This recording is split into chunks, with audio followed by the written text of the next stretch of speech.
for every raise. بسم الله الرحمن الرحيم ذلك الكتاب لا ريب فيه هدى للمتقين.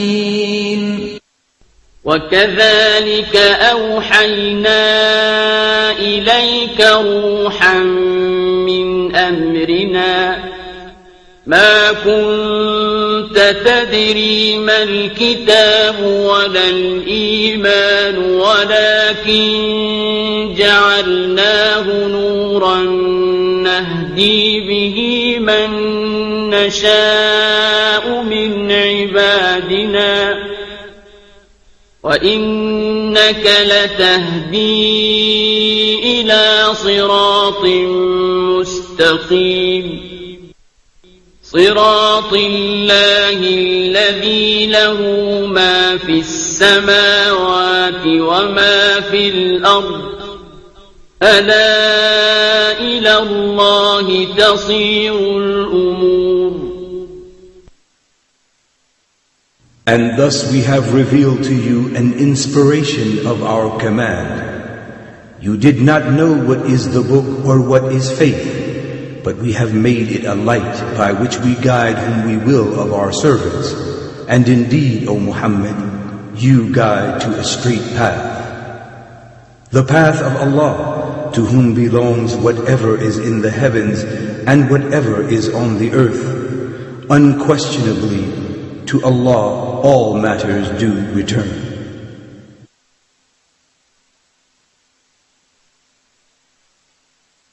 Islam is keeping up the pace. Islam is for every race. Bismillah, alhamdulillah, we're back and you're watching the Beauties of Islam. When we went to the break, I was telling you a story about a professor and some of his students. The students are believers, Christians, Jews, and Muslims, but the professor is an atheist. He doesn't believe anything, and he keeps talking about his rational mind, his logic, his common sense, and he's insisting that there's no God based on all of this. In the discussion, though, one of the Muslim students actually asked him to reconsider some of the things he's saying. Because the professor says, if I don't hear it, I don't see it, I don't smell it, I don't taste it, I don't feel it, I don't imagine it, it doesn't exist. The student asked him, though, what about electricity? Do you see electricity? No. He said, but it exists. Well, yeah, you can see the effects of it. True. And what about sounds that animals hear that we don't hear? They're still there even though you don't hear them. Well, yeah. But then he asked him a question about heat. He said, yes, heat exists. We can feel heat. And he said, what about cold? He said, of course there's cold. He said, hold on. Actually, there's no such thing as cold. What? And that's when the professor started to get really crazy. He said, are you nuts? Of course there's cold. Don't you know what it is to be cold? You go outside and it's cold outside and you... He said, sir, that's a concept that we have of our feelings, of our skin temperature. But in fact, there's no such thing as cold. There is only the existence of heat. Because there's an absolute for cold, 452 degrees Kelvin. And below that, there isn't anything colder. That's absolute. From that, we add to it and go up degree by degree by degree until you get as hot as you want to go. And you can have heat, mega heat, and it can go on and on. But there's no such thing as cold. Heat or the absence of heat.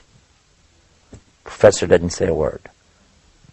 Then the student said, sir, is there such a thing as light? He said, are you crazy? Of course there's light. Look around you. How do you see me right now if you don't know about light? He said, you're right, sir. There is light. Is there such a thing as darkness? He said, where are you going with this? Why are you wasting my time? Of course there's darkness. He said, no, there's not. What? If you turn off all the lights and the sun's not up, you're going to be in the dark, yes or no? Sir, there actually is no such thing as darkness. There is light. But when there is no light, we call it darkness. What? Sir, listen. You can bring light in all forms. You can have candlelight, light from a match, flashlight. You can have megawatts of light, big lights of all kinds. But when you have no light at all, you call it darkness, but in reality, it's still nothing more than what? Absence of light. The professor says, yes, but still I don't see your point. He said, okay, listen. You're saying because you don't see something, you don't hear it, you don't smell it, you don't taste it, you don't feel it, you don't imagine it, it doesn't exist. He said, that's right, and that's what I believe, and now I'm always going to believe that. I said, okay. Sir, has anybody ever seen your brain? Heard your brain? Smelled your brain? Tasted your brain? Or felt your brain? No, of course not.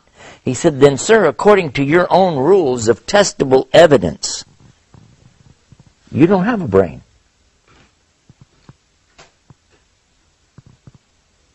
And this is what happens, you see, when a human being tries to take their logic too far.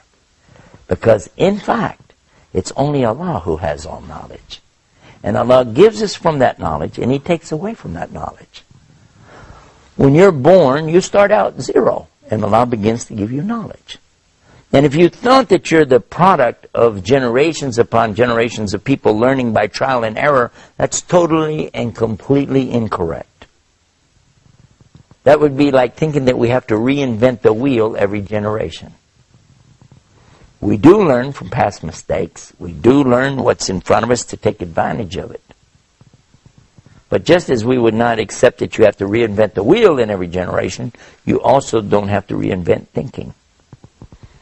There's so much more about this subject. We've got a website all about this. And on the website, you can watch scientists, 9 different scientists who were exposed to the teachings of Islam. They understood the Quran and then applied these teachings to their own particular disciplines of science. And they each one concluded, just as the great philosophers of logic did centuries ago, there must be a God. And you can see those videos on our website at beautiesofislam.com. Until next time, peace. Peace be upon you. Assalamu alaikum. Islam is peace.